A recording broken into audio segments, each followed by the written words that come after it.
Doug, welcome to the show. Hey, thank you so much. Really happy to be here. Where in Corona quarantine are you? I am hunkering down with a family in San Jose, California. So there are definitely worse places to be stuck. I'm trying to relate more to my millennial listeners, so I'm currently podcasting from my mom's basement.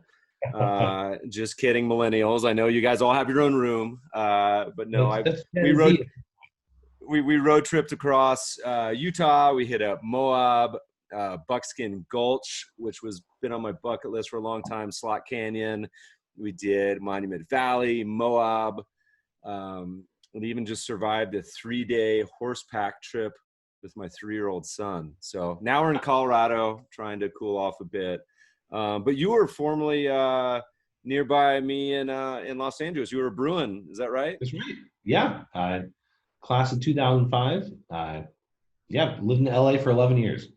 Awesome. Well, we're right down in Manhattan Beach, El Segundo, and Really well. would love to hear, we're going to get to Main Street in a minute, but, you've been kind of a multiple founder, entrepreneur over the past decade. Would love to hear just kind of quick timeline of some of those stories and companies before we lead into what you're doing now. Sure. So this is my third venture-backed company. Uh, my first company was a company called Hipster. And this was a company actually started in LA, not too far away from where you are now. It was an early Instagram competitor. It was a location-based photo sharing service. You go and tag where you are. It's one of those early local social products. It got to a few million downloads. I mean, at this point, if you're not Instagram has billions of users, so a few million didn't really matter. But we were acquired by AOL back in 2012, which seems like a lifetime ago. And the goal was to integrate this photo sharing service into their local product at the time, Patch, which I don't know if it exists within AOL. I know AOL doesn't really exist anymore. I then left to start a new company after spending about a year and a half at AOL. It was a great experience, really liked it there. My second company was called Happy Home. And Happy Home was, we call it your personal home manager. The idea was like, if you needed help with a plumber, an electrician, a home renovation, we'd have a service that would take you from an end-to-end experience, from discovery to billing, etc. Raise some money from guys like Chris Sacca at Lowercase, David Tisch, Box Group, a lot of really good seed funds. The company wasn't ultimately successful in the end. So this is I've had a success, I've had a failure. I guess you can say we were acqui-hired though by Google to help go and build their home services ad unit. So now, like when you go to use Google for a plumber or an electrician, you get to use the product I built, which is kind of cool.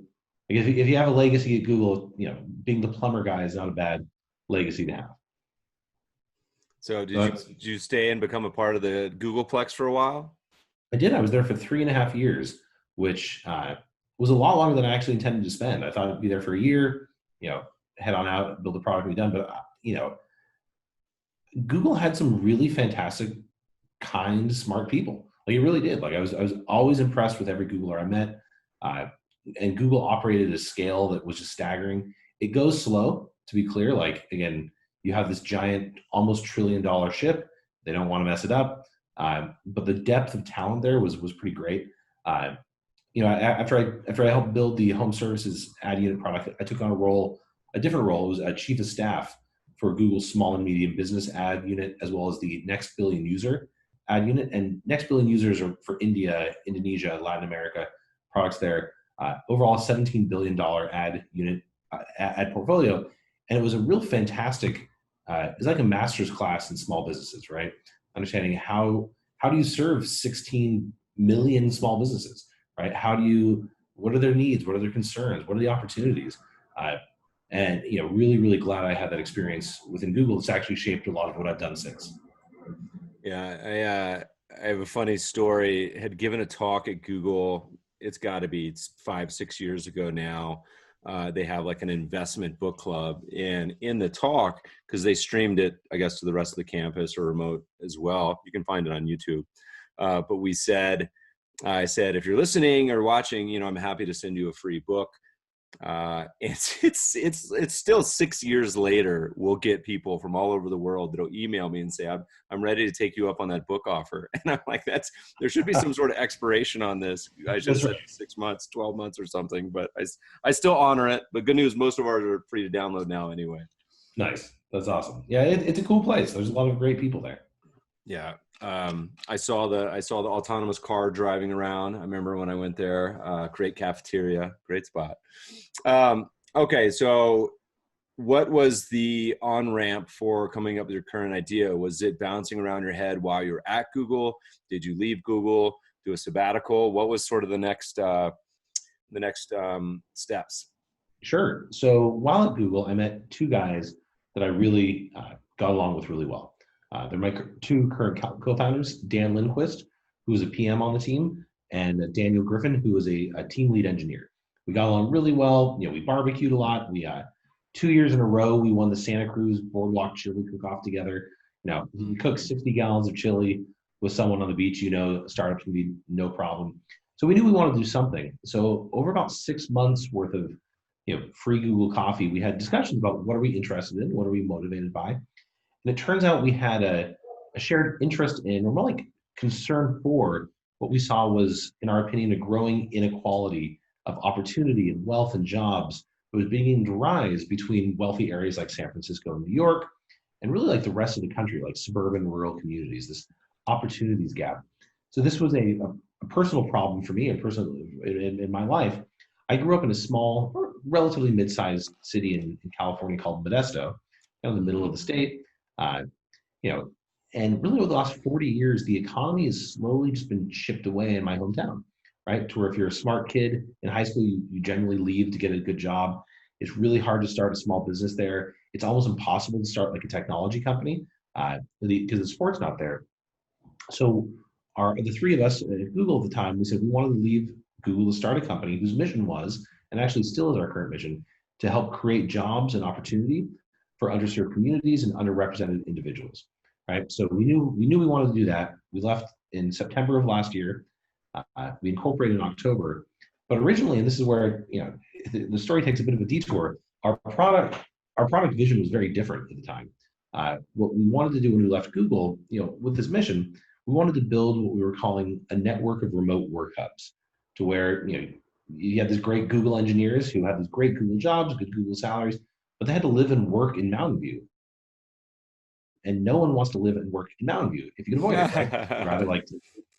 You'd rather take your great job and live on the North Shore of Hawaii, or in Boulder, Colorado, or in your hometown, right? So we set out to build this network of remote work hubs, and to kind of kick off, see if there's people had an interest in this product.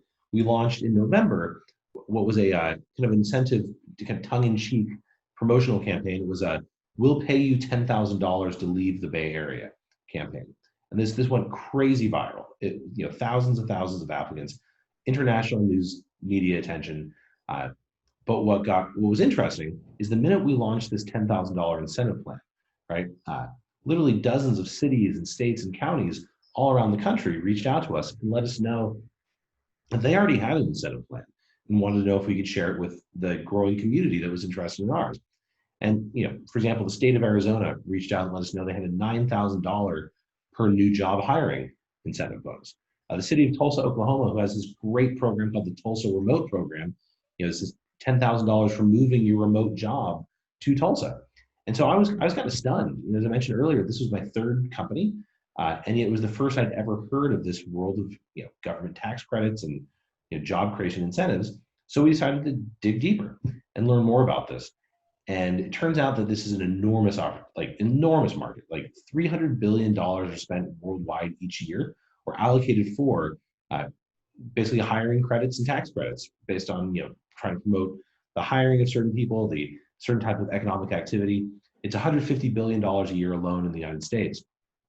But it's almost entirely taken by the biggest companies, the Boeings, the Walmarts, the Amazons, who have sophisticated government relations teams, sophisticated finance teams, who take advantage of these credits, sometimes negotiate these credits, and save their companies literally billions of dollars per year. So we decided this was like our aha moment, our light bulb moment. We said like, this is what Main Street should be. Main Street should be the mini government relations team, the mini finance team for the small business, for the startup. Like, let's make it a lot easier for these Main Street businesses to get the kind of the financial tools and tricks that Wall Street businesses get, right? Whether it's tax credits, whether it's unique financial instruments like, invoice factoring, whether there's, whether there's opportunities on things you can do. Like, the world is kind of endless when you start thinking, what are all the things that large companies take for granted because of their scale? The tax credits being one of the first and biggest parts of that. How can you miniaturize them, make it easily accessible to the startup? And once we made that pivot, that change, went heads down, the demand was just through the roof, and we can talk about that, if you like. But that's so. This was my long-winded way of saying this was not what we wanted to do when we left Google. This came by launching a product that was interesting, and I think will eventually be successful. I think someone will build a network of remote work hubs, right? Like a WeWork for remote in the suburbs, which would be a cool idea. Not today, of course, but give it a year or two. But through that experimentation, through the iteration, and kind of by listening to what the market was saying, found this current iteration of the product that is just really taken off. I'm really glad we did. Yeah, man. So there's so much to unpack in that. I mean, I was, thinking as you were speaking about, we have half my family comes from sort of farmland in Kansas and Nebraska, and Modesto, I think in that general area is a farm community too. And thinking about go drive through those towns now, and so many are just sort of ghost towns would be a strong word, but you can they've been hollowed out by, like you mentioned, the young people moving to cities or transitioning or whatnot. But touching obviously on a lot of the societal stressors of the income and opportunity gap and so many things going on there. We talk a bit about that on the podcast. And then where you are, what's led you to kind of what you guys are doing. Why don't you kind of walk us through, my gosh, what a crazy time to start a company and then be introduced directly into 2020. But again, this isn't your first rodeo. So walk me through kind of then how you guys started to build the product and what that actually looks like and how different that was. So where are we in the timeline now? Is this like first quarter 2020? Yeah, that's absolutely right. We launched this, our first, incentive program, that $10,000 to leave the Bay Area, in mid-November.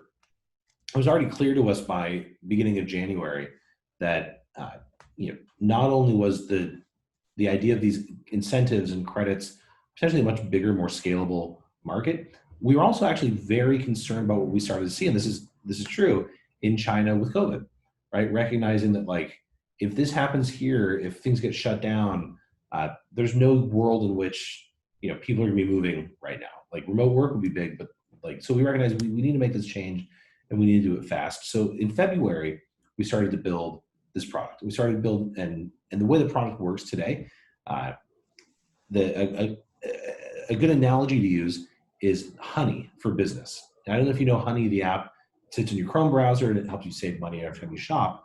Main Street actually works in a very similar way, but a founder or small business owner will add Main Street and connect it to their HR portal, like their Gusto or their JustWorks. And the way it works is our system will identify, based off the signals embedded within your payroll, like whether it's salary or job type or location, etc. What are the credits you're likely eligible for? Well, then our system will make application for these order of magnitude easier. So, like, rather than spending hours on this on your own or with your accountant, it's about 15 minutes worth of work on the part of the founder. And then we handle ongoing maintenance and compliance, right? To where some of these credits require follow-up, quarterly reporting. Well, again, the nice thing about being software-based is it's not something we have to do. It's easy for us to do. So it's actually, it couldn't be easier to use in the state it is today. You simply add it to your payroll and you start saving money. The average company has been saving around $50,000 a year right now, which is pretty great. Focused largely on a few different types of credits. The biggest credits being some federal credits. One are the research and development tax credit, which again, very appropriate for startups. They're able, way to sum up the R&D credit is you get almost 10, everything you spend on an engineer, for example, you're eligible for almost 10% of that back in tax credits, right? It's the way the government tries to incentivize the hiring of, of engineers, of product people, and the development of research and development in the United States. Another credit that's proven popular, and I think will about to explode nationwide, is the Work Opportunity Tax Credit, which is actually a subset of 12 different credits that the government tries to use to incentivize the hiring of people from, let's say, a rural environment, an enterprise zone, veterans, or someone who's been unemployed. And that's about to be 30 to 40 million Americans are about to be unemployed. So we expect this tax credit to really start to help incentivize the rehiring of these people and really put money in the pockets of small business starting in 2021. Can you dig a little deeper on that? What are the qualifications of that? Because I imagine we have a ton of small business owners, founders listening to this, and I'm sure much like ourselves at Cambria, we pretty much don't do any of these things, either because we're unaware or just focused on other things or too small. Like many founders, you just, there's only so many hours in the day, but if it's money being left on the table, it seems foolish not to, pursue some of these opportunities. So could you explain a little more what that means on sort of the, you said the biggest muscle mover, R&D tax credit. I'm guessing that applies a little more to tech or research-based organizations. And then what was the next one? Could you maybe dive a little? Yeah. So the Work Opportunity Tax Credit, WOTC for short, WOTC. It was started during the Clinton administration, I believe in 95 or 96. And over the last 25 years, the program has grown to add different categories of people who the government's trying to incentivize, right? And so, for example, during the Bush administration, veterans and wounded veterans were added to the list of people you get a tax credit for. And so the credits range anywhere on the low end, really from around $2,400 up to $9,600, and eligible for a few years actually, depending on, again, there's 12 different categories. They are all slightly different, but it's a pretty simple process. The way whether or not a company uses MainStreet or not. So actually, I'll talk about before we talk about how we do it. It's very simple. You ask your employee to fill out a quick form if they meet a certain category, or if they're a veteran, if they live in a certain like 10 to 15% of the country lives in either a rural zone or an enterprise zone, right? And then the government will then choose to accept or deny the request. Usually about 50% nationwide of requests are approved. That number goes up the more like you're actually sending qualified people their way. But then you get a credit you're able to use against your taxes. Whether it's your corporate income tax, which if you're a C corp you have, or if you're an LLC, sole proprietorship or partnership, that can flow through in many ways. And you can talk to your accountant about this, to your personal income tax and reduce your liability depending on your structure. It's incredibly valuable, right? The IRS estimates that less than 5% of eligible people who are basically 95% of people who would be qualified for the Work Opportunity Tax Credit, that companies aren't filling out these forms. And so there's an enormous opportunity for businesses to simply fill out a form and send it and get, in some cases, up to $10,000 worth of tax credit back. And that's going to be incredibly important over the next 24 months as small businesses are really getting hammered now and as they start to rebuild. So if for the listeners, go check out the Work Opportunity Tax Credit. Just Google it, WOTC. You'll get an IRS page, an overview of the different types of categories. And again, the biggest being people who are on SNAP, basically food assistance programs, veterans, people living in enterprise zones, people living in rural zones, people who who've been unemployed for 6 months, people who are felons. There's a few other categories beyond that, but those are the biggest. But again, you're already hiring these people without knowing that they fall in these categories, and it's designed to help people who could really use a job. All right, so we got R&D, Work Opportunity. Are there any others that are in the current batch? I imagine over time you guys are going to end up adding all sorts of stuff, but are there any other main ones that people should be thinking about? So those are the major federal credits that are available. There are some COVID-related and CARES Act-related credits, which many businesses have hopefully already taken advantage of. Obviously, there was the PPP. People should pay close attention because there's word of another PPP or a PPP style program that will be released, since we're, the country's still in the middle of this COVID crisis. There's the employee retention tax credit, which is another federal level credit, and that is if your business has been affected by COVID, but you did not take the PPP, you're actually eligible for $5,000 in credit per employee. So it's incredibly valuable for some companies, right? Because it's a payroll tax credit, so it reduces your liability immediately. And those are some of the federal things. Over the next year, we're going to be adding in. There's 2,000 different programs nationwide. It's kind of crazy how many incentive programs there are. We'll be adding in statewide credits, and some of these are statewide R&D credits. Some of them are actually education and training credits. Most companies don't know that if you're upskilling your workforce, for example, training them in IT, or giving them advancement in any number of career areas, you're eligible for up to 50% of your expenses reimbursed by the state. And 42 different states have a program like this. Again, anywhere from California's on the lower end at $2,400, New York's on the higher end at $5,000 to $6,000. So those are the things MainStreet will start to add in. Eventually, we'd like to do all the local programs, right? You go down to the city of Sacramento will has incentive programs for hiring people, right? $10,000 per person. You have state of Vermont has a remote hiring program, and more, we talk about this if you like, more and more will cities and states start to compete for remote jobs. That's been a trend we saw over the last 2 years, but given that COVID has made, like Twitter, for example, they can go 100% remote. Facebook's moving that direction. Now cities and states will be able to compete for these jobs, and you're about to see this market explode on the local level. We hope to be there to help people connect. Man, it's fascinating. I was just reminded of, and maybe as you guys wrote about this, maybe it was someone else, but there was a article on some of these incentives, and some were personal and some were business related, but there's like a town in Iowa that'll straight up give you like some land. It might even be like a house. It'll just like give you a plot of land. It's like 200 years ago in the Wild West in the US, but it's 2020. No, I mean, it's a, these communities are really getting ready to compete for these jobs. I mean, imagine how much land you can get in the middle of Idaho, right? Yeah. For what you'd pay for a tiny apartment, for example, in San Jose or San Francisco, where I live, you can buy a beautiful plot of land. And if your job is now remote, why not? Why not take the family and live on a farm, and still have your great remote job for the cost of a small apartment in the city? This really will. COVID has been terrible on many, many, many levels.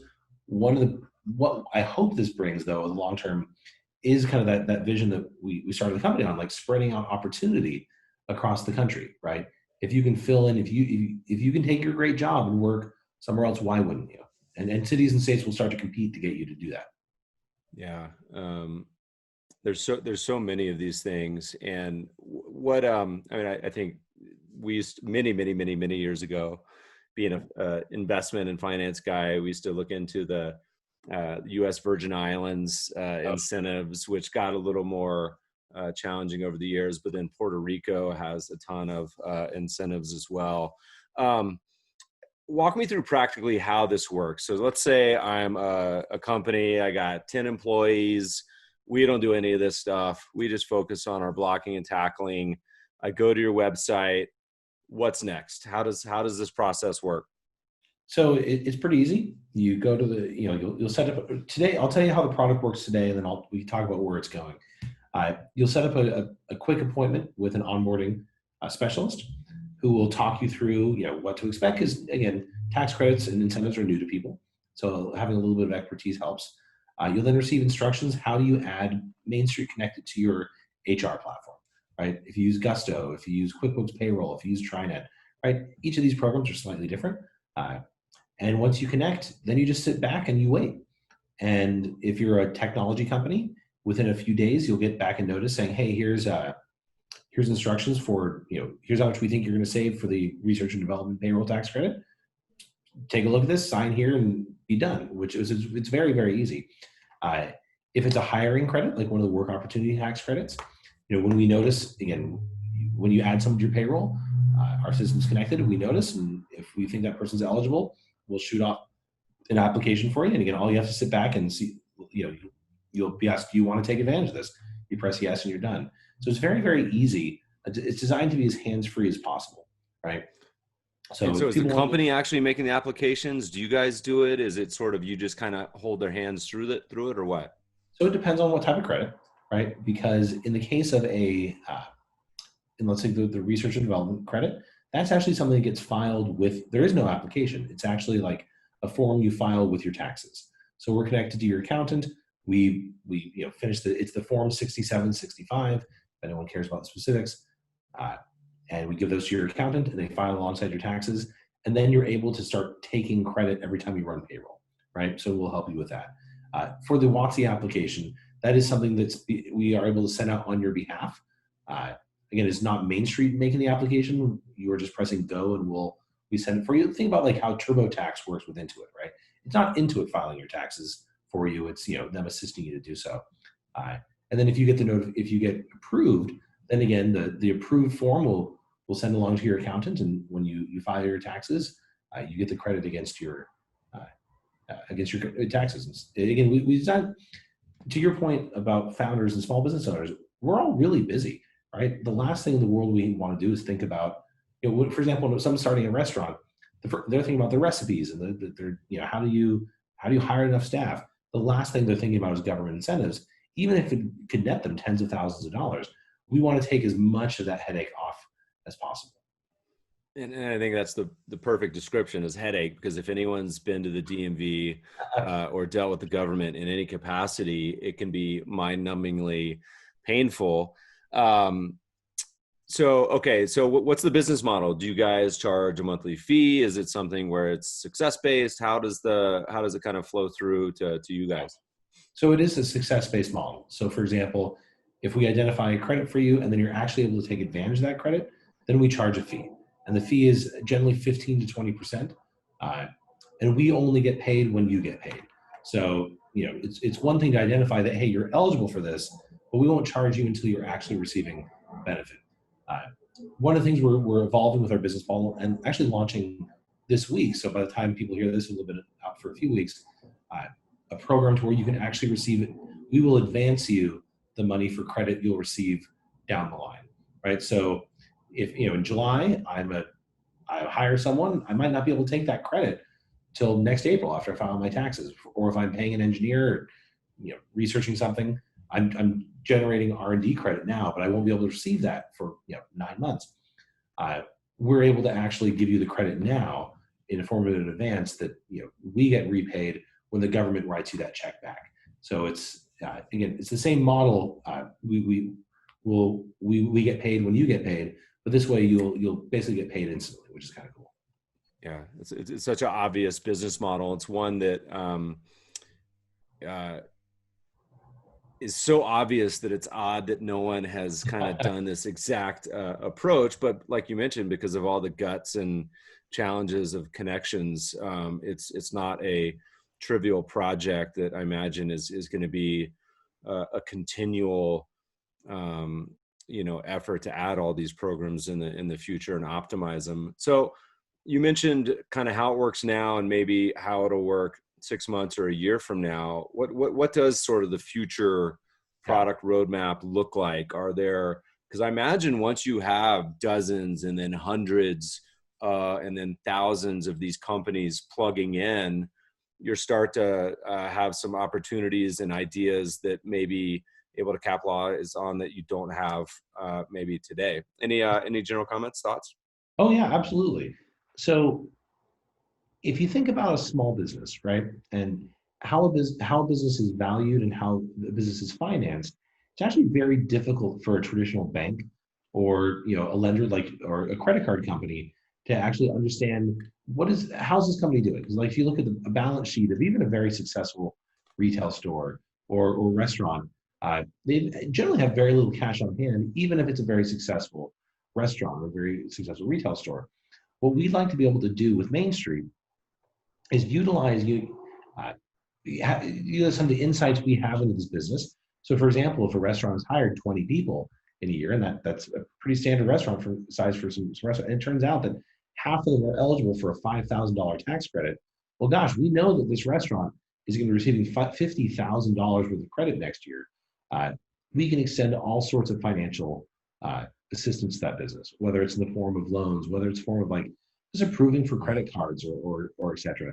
So we like to use government credits and incentives as a way that will help us get more insight into the small business and be able to help them in ways that bigger companies get, right? So if we can be the heart of the small, we may, this is, now we're getting into the realm of brainstorming. I don't want to give away anything too big, but like we can launch the MainStreet credit card that could be in the pocket of every single small business owner, right? That helps get you savings from tax credits, helps get you savings from incentives, but then also adjusts your limit based off what we know, right? So we can be, if going back to our core mission, we want to help create jobs and opportunity, underserved communities and underrepresented individuals. The small business owner is out there on their own, and it's very hard. The world of finance can be an opaque, difficult to navigate world. And so if we can make that just a little bit easier, kind of a set it and forget it, and open doors to easier financing, better financial tools, kind of be the heart of that small business's financial center, that would be our goal. Right? How do we help tens of, and actually just to build on it a little further, small businesses are being hammered right now, and many will close over the next 18 months. It's going to be terrible. It's going to happen.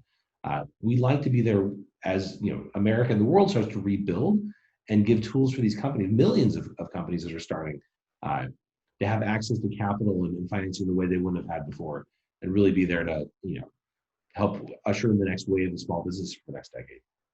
And I also wonder, it'll be fun to watch you guys as this entire platform gets built and you have some of these insights, a lot of the almost traditional banking ideas. You've seen a lot of the credit cards that are focused on startups and early stage companies develop a whole ecosystem of benefits that probably outweigh the cost, where they can say, hey, here's the 20 things that you can get that companies may offer as benefits. But I wonder at some point if you guys almost can become a proactive, where it's like a flywheel, where you're actually talking and having discussions with various municipalities and states and governments about programs and ideas. And Exactly. Once you have this whole base of companies to work with. No, that's exactly right. Suddenly, if we have thousands of technology companies, suddenly it's very easy for us to talk to a city saying, hey, this is the type of program you should launch. You will attract talent here. And so we've talked to dozens of economic development boards around the country, and they're eager for a solution like that. They don't know exactly, they know they have to compete for these jobs, but the traditional model of economic development doesn't work, right? It's the build the factory, spend $200 million, hopefully the factory won't ever leave. That's very much a 20th century form of economic development. So here, if they can use MainStreet, again, leveraging the thousands of small businesses, thousands of startups that will be part of the platform, or the hundreds that are on the platform today, they'll be able to have much better insight into where their tax dollars are going, right? Because they'll see, like, actually, this company X hired this person, and we provided a $5,000 incentive, and we know they're living here. So it's a level of insight and accountability they have with their tax dollars and tax credits they've never had before. So they're eager for that as well. I was actually ranting it's funny because you mentioned TurboTax earlier, and I was actually ranting on Twitter because I still do my own taxes. Don't ask why. But it takes me usually about 4 days, and I don't even have traditionally that complicated of taxes. And I'm a finance professional. I've been in the finance industry for essentially 20 years, and it's still that complicated. But even then I was like, how is there not automated service to where, and this is personal, but essentially it's what you guys are doing, where I could just put my last 5 years of tax returns and it spit out, hey, idiot, you've done these 5 things wrong. You could have claimed these home office expenses or whatever they may be, which Sure. I imagine may be one that, by the way, may start to pop up more in this sort of remote world with you guys too. But it just seems so. Is there ever an expansion idea that would involve individuals too, where you say, hey, look, you should be taking advantage of XYZ, or is that just too far down the road? No, I mean, we certainly discussed the idea, right? Because individuals need help. One of the benefits, I actually don't think we'll be going down that anytime in the near future, right? And it's for a variety of reasons. Uh, the interesting thing with small businesses and startups is if we can nail even a handful of programs, it'll be incredibly valuable for millions of businesses. Individuals, there's so many complicating factors, right? So many, like, are you married, filing jointly, partnership? Are you like, what's your losses for years? Like, uh, it is far more complicated. Someone will eventually develop a fantastic AI-driven accountant that does exactly what you're talking about, and that person will develop $1 trillion business, right? I have no doubt about that. In the meantime, though, I think our focus will be on small businesses and startups, only because it is a slightly simpler, even though it's not simple. It's a lot of work, but it's simpler than doing an individual level.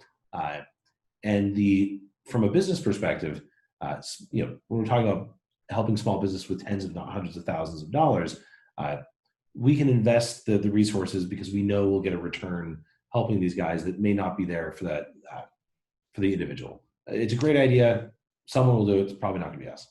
It'll be fun to watch. I mean, the opportunity is big enough.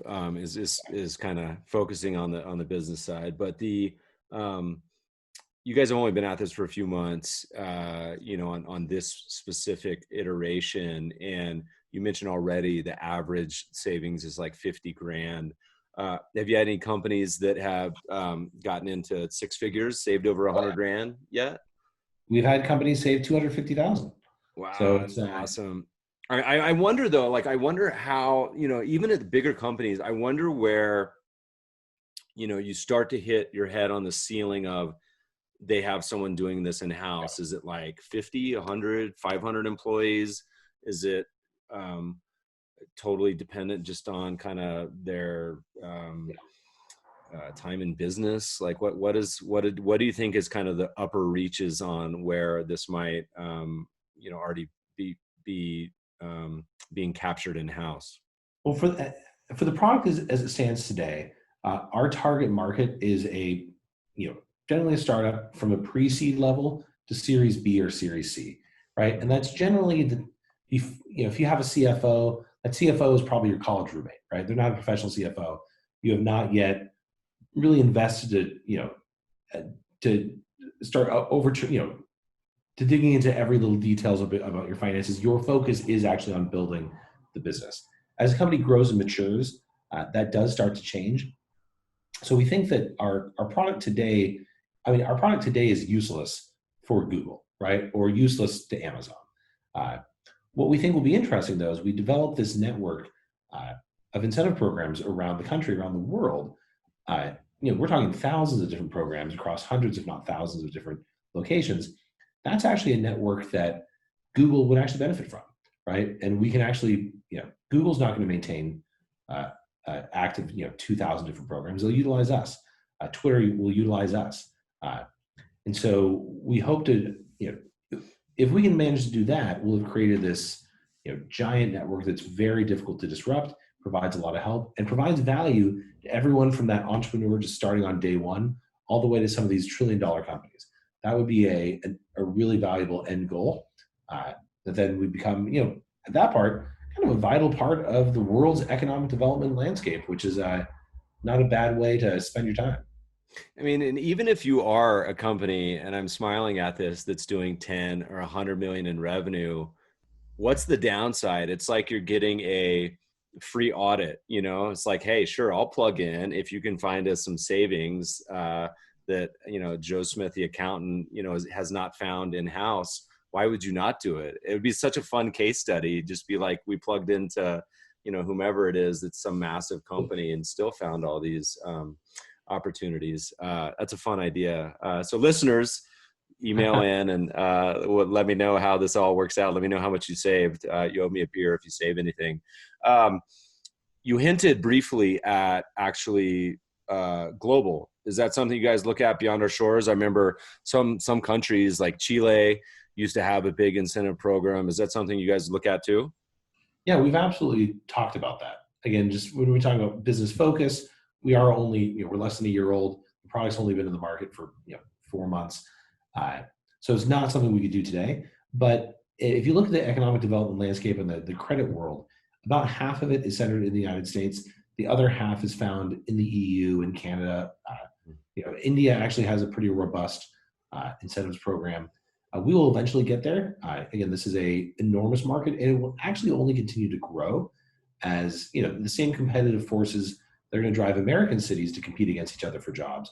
You will see on a global scale, countries competing for jobs, like they did for the Amazon HQ2 headquarters search. So I see a world in which we can compete there, and we can help the entrepreneur and small business owner. That is so far ahead of us that we'll have to wait to see where we can get to.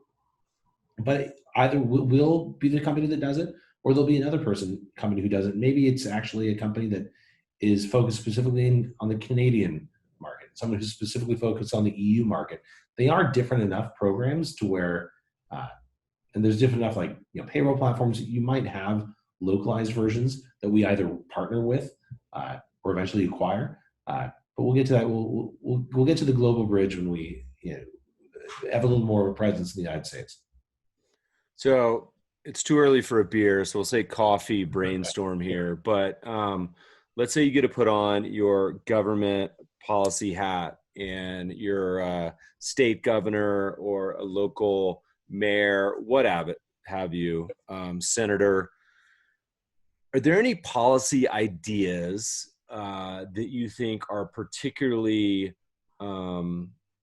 insightful that seem to work really well? You've seen a lot of things, Cory Booker's and others, opportunity zones, some other ideas that have got it batted around, or any that people have not mentioned that are really interesting. Is there anything that you think in particular, going back to the beginning of the conversation about this wealth and inequality, opportunity sets, any ones you think are really wonderful or new ones that you think no one's even thought of yet? So let's talk about opportunity zones for a moment. Opportunity zones started off 2.5 years ago, right, with Cory Booker, is one of the co-authors of the legislation. It is this close to being a great program, right? One of the amazing thing that the opportunity zones do, they let investors roll over. You probably know this, and your listeners may know. If you have a capital gain and you invest it into a qualified opportunity zone fund, not only will you get, if you hold this for 6-7 years, 15% reduction in the capital gain you own or you owe, you then have no matter how large this grows, you owe no capital gains on top of that. So it's limitless growth. It's an extraordinary program, or it could be an extraordinary program. One of the challenges with this is it was designed initially for real estate, and the IRS has, and Treasury has released a few clarifications and guidelines to point this towards a business, businesses and opportunity zones. The challenge, though, there still exists a gap between the massive benefits that wealthy investors get and the small businesses or even startups that would benefit from this capital. There really is no benefit if you're a small business to being in an opportunity zone, none at all. And so I would love it. And actually MainStreet is working on this problem right now. So, I have a dog in this hunt. How do we find a bridge to connect the, truly great incentives that wealthy investors get and make sure that small businesses and startups actually benefit from those programs? Right now, the opportunity zones have a reputation for being kind of a loophole for billionaire investors, which, hey, I have no problem if billionaire investors make money at all. I just like to see if we can make that benefit flow to small businesses more. So that's something I hope to see Congress revisit and tighten that up. Again, I think you'd see an explosion of benefits and startups. Like, for example, the R&D payroll tax credit is helping startups hire additional people, right? And it's actually achieving the goals they're looking to do. If a startup could get a benefit from being in an opportunity zone and save 10 to 20% of their costs, that would do extraordinary things for underserved areas within the country. So it's my long-winded way of saying I love opportunity zones. I think they're this close to being a great program, but until some revisions happen, there'll still be, those loopholes for billionaire investors. I think it's pretty accurate. I mean, I think it's framed as the companies would be more attractive to the investors, but if you actually had a benefit for the companies, that would kind of link the whole thing from formation to investor. What would it look like? Would it be some sort of tax rebate? Would it be some sort of discounted tax rates? Like what would the best proposal be, do you think? Well, so there's a couple different things. Payroll tax are the things that startups and small businesses benefit the most from. Payroll tax relief, it's why you saw some of the COVID, the employee retention tax credit, for example, is a payroll tax, because that's, most startups and small businesses either operate at a net operating loss or have very little profit to offset as it is, right? So if I can go and if I base my startup here and not have to pay payroll tax or get a massive payroll tax reduction, that would actually be a substantial benefit to it. This is like a 10% increase in every dollar I spend. So things of that nature, right? That would be useful. There's also we're experimenting in the company right now is, can we find a way to link essentially the 15% credit that investors get? Can we pass some of that along to companies that either exist in opportunity zones or even outside of them? So can you come up with clever financial instruments that essentially allow the wealthy investor to share some of their credit in the form of discounts, in the form of whether it's reduced payroll, whether it's rebates on expenditures, that to help align those incentives. So there's a lot of different ways this can go, but for a startup or small business, cash in hand or cash in hand equivalence is what's needed, not a 10-year time horizon. 10 years is an eternity for a startup, right? Yeah. You've either been out of business for 9 years or you're a billionaire. It doesn't matter anymore. So it's this reminds me a lot. One of the reasons I was so attracted to what you guys are doing is that we've written about over the years, and this is on a personal level, but actually it's businesses too, with the unclaimed assets that are sitting at state coffers, and it's in the billions. And we've found every year around tax time, which is weird because now tax time is kind of right now. Right. We tell our followers, say, go to unclaimed.org, type in your name, type in your family's name. If you want to be creepy, you can type in all your relatives or friends or neighbors too. And people have tons of unclaimed assets. And we found over $1 million for our listeners so far. I think the largest single was 80 grand. We had an investment advisor do it for all of his clients and found like 250 grand. People usually think it's a scam, but it's a lot of unpaid, whether it's dividends that are lost or utility bills you overpaid or insurance.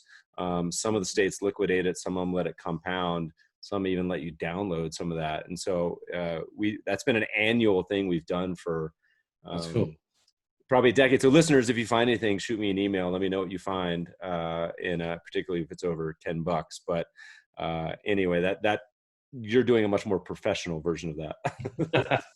Well, it's a similar thing. It's like there's trillions of dollars in unclaimed value, right? How can we, how do you get that in the hands of the small business rather than let it just sit there, or rather like let a tax credit, if you don't utilize them, they disappear. And then you can't claim. What a shame that is.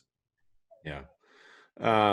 What else is on your brain these days? I'm sure the 99.9% of your time is spent thinking about the business. Is there anything else you're excited about as you look out to the horizon of this early decade in 6 months in the 2020s? Anything else you guys are thinking about related to your company or anything else?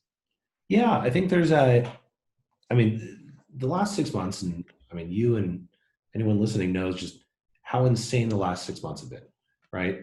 I did not set out to start a remote only company, right? But that's what we are now. We have people scattered, and we will be hiring, really anywhere. And so one of the things I'm concerned about as a founder is, I'm fully expecting our company, to be in a phase of hyper growth. At least that's, and every founder should want to be in that position. And I think we'll be there. How do you scale from where we're now at 11 people? How do you scale to 50 people? How do you scale to 500 people? And do that all in a remote setting? I have no experience doing that, and most people have no experience doing that. So trying to rewrite some of these rules for how do you do that. It's something our company is actually thinking about quite a bit, right? Most companies who before this era that were remote only, they hired people specifically who wanted to be remote only, right? Automatic is a great example of that. Zapier is a great example of that. They filtered for people who want to be great remote workers or want to be work in a location other than San Francisco. Well, now, when every employee in a tech company is going to be a remote employee for a while, right? Not everyone is a perfect fit for that. And yet at least 50% of the talent, that's looking for a great job is going to now have to be remote. So how do you support that? How do you build an infrastructure? How do you build a company culture that supports that? That's going to be a real challenge. That is a very big top of mind question and concern for us, because we don't, maybe I'm taking I generally in life am an absurd optimist, right? You kind of have to be a repeat founder. You have to believe that things are going to go right. But when it comes to like planning for the next 24 months, I'm taking a very pessimistic viewpoint, saying that I think we will be working from home. We will be in the room I'm in right now, this will be my office as we go and raise our Series A, Series B, Series C, right? And how do you build a company that can succeed and scale? That is something that keeps me up at night. You can nail the product, but if the company's not there, there's some real challenges. When you find the answers, write a blog post, send it over, because I'll read it. We struggle with the same issues. One of the things I think a lot about is, like many people, is do you need an office at all anymore? And what does that look like? And it'll be interesting to see. We asked most of the people on the podcast, and you're a founder and entrepreneur, but I imagine investor too, that are investing focused. What's been your most memorable investment? Is there anything that comes to mind? It could be good, it could be bad, it could be anything in between. Anything seared into your brain? I can tell you the biggest investment I lost. I had an opportunity to invest in a fund that ended up being one of Uber's very first institutional checks. But at the time, my wife and I were expecting our first child, so this was 12 years ago, and that it was $10,000. But we were like, yeah, let's save this $10,000 for baby stuff. I don't want to say how much that $10,000 would be worth now. So that's been that is my my greatest investment regret. No, but I think that would have been one hell of a 529 plan. You said, look, we're going to put in 10, but we'll put it in our child's college account. You could probably fund just about every student in Modesto with that. That's right.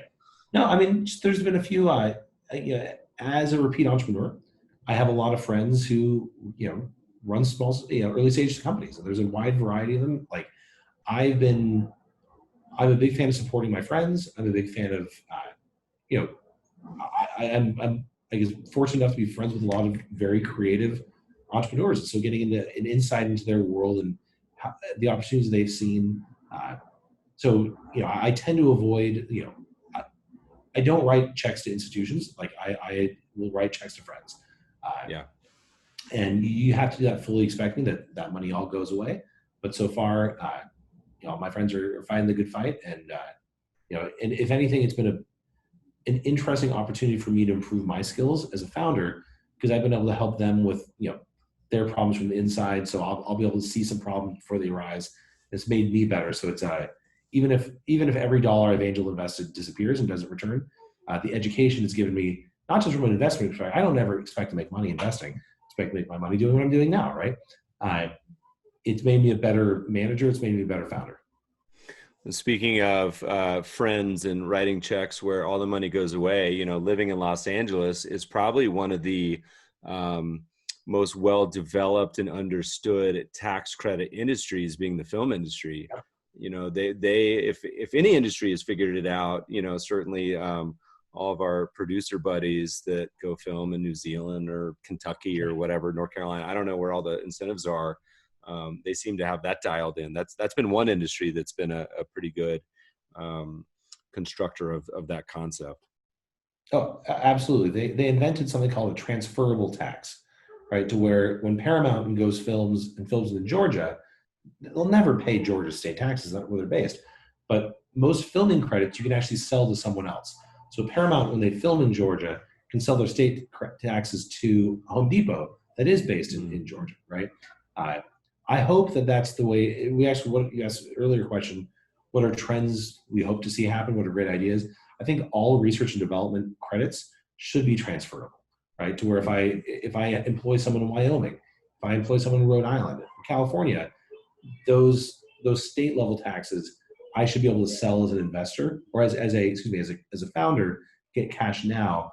I think that would unlock an enormous amount of opportunity. Is there a marketplace that exists for that, or how does that actually work? There are a few markets. So it's generally like private placements, right? To where you'll have brokers who will arrange this. The challenge is just not enough liquidity in the marketplace to have a true market for this. Because on the filming side, there's just a handful of players that like go and film as large studios. It generally is done in a private placement. I think if you were to open this up to the startup world, though, suddenly now you're talking about 40,000 different startups. You could have a really interesting, R&D. There's $400 billion a year spent on R&D in the United States. What you can do to unlock that for startups, small business, small labs would be extraordinary. There's another $1 billion idea. By the end of this podcast, we're going to have like 5 different unicorns for our listeners to pursue, that things that you guys might not be. I was going to ask, and it was a curious question. I know you guys have a limited sample set so far.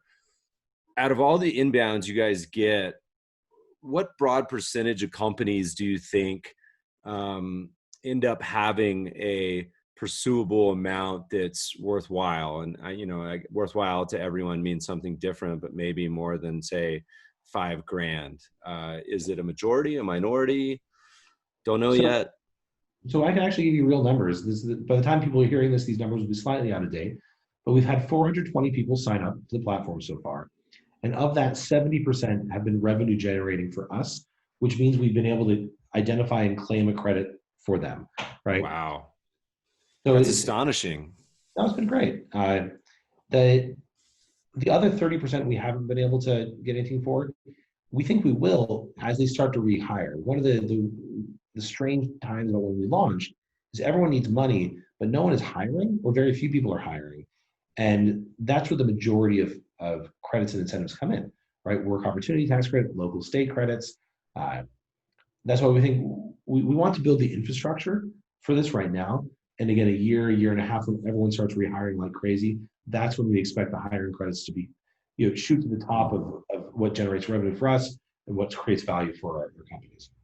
Well, look, we're both hiring, and you're going to get an inbound from Cambria Investment Management this week. So tell your product leads that you're going to be running a case study for an investment company based out of LA. Doug, this has been a lot of fun. Where do people go? If you're a small business founder, CEO, you want to sign up, even if you're a big business founder and CEO, what's the best place to get started? Go to MainStreet.us and sign up. It'll take you 3 minutes, and by the time people are listening to this, there'll likely be a new version of the sign up. They'll make things even easier, and hopefully for the small business or startup founder, we'll be able to again advance you credit today. So you sign up. Turns out you're generating credits in July through your normal business activity. We'll send you a check in August or September. So we really want to help you. MainStreet.us. Hopefully save you some money, save you some significant money. Awesome. Doug, this has been so much fun. Really excited to watch y'all's journey. I think you're doing some pretty amazing work. Thanks so much for joining us today. Hey, truly my pleasure. Thank you so much.